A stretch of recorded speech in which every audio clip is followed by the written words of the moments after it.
Hey everyone, it's Colleen with Made for Mermaids. Welcome to day one of our Penelope Sew-a-long.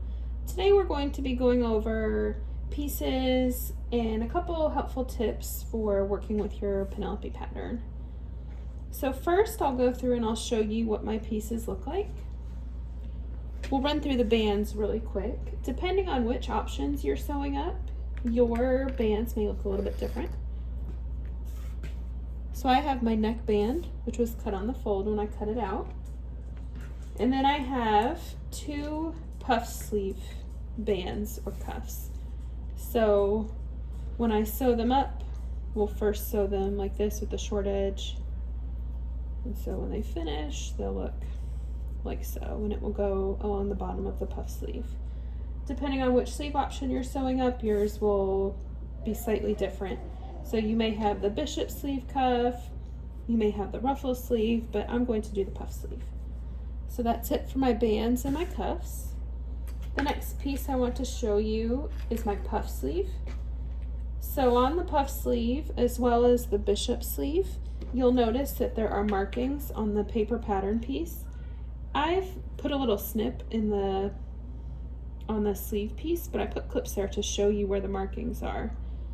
So when we go to sew it, you will gather between those 2 points. So we'll kind of pinch it just to show. And that's how the sleeve cap will look, roughly. And I can go ahead and set those to the side. This is where sometimes people get a little bit confused, because doing the panels and the princess seams might be a little bit foreign to some of you, especially if you're new to sewing or it's a different skill.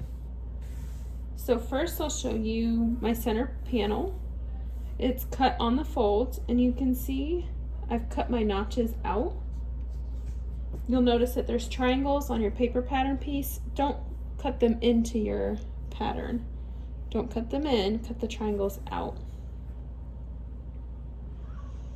And then you can see I have my side panels, and you'll know that you are matching up front with front by using the notches. So it's a single triangle on the front, and so when we go to sew it up, we'll be able to match up our triangles.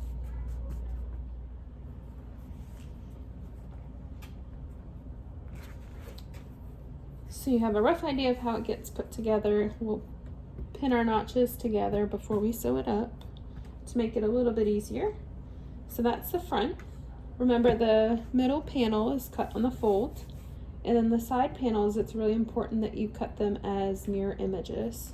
So not on the fold, but cut them as mirror images. We'll set those to the side, and then I'll show you the back pieces. So very similar.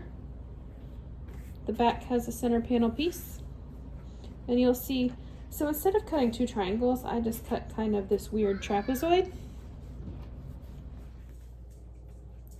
If you have a double triangle, or if you were a little bit lazy like me, you have your trapezoids, you will match those up on the back pieces. So we'll just lay it out so you can kind of get an idea of what it will look like.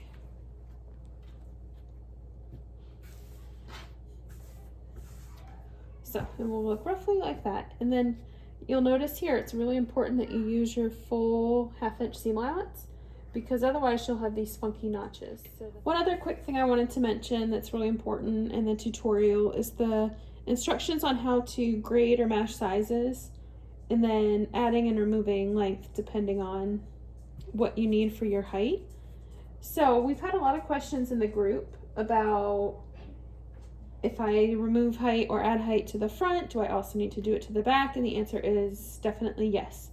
So if you remove height from, let's say, the center front panel, you would need to do it to all 6 pieces. So not just your 3 front pieces, but also your 3 back pieces.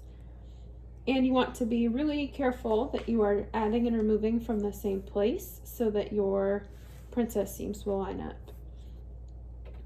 And then the other thing is, remember not to add and remove height all from the same area.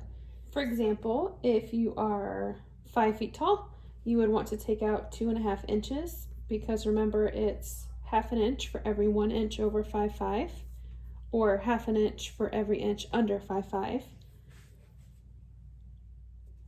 Typically we recommend to remove in roughly 1/2 inch increments. So you would split that up along the length of your dress. Just be sure that you're adding and removing the height throughout the whole dress, not just in one particular spot.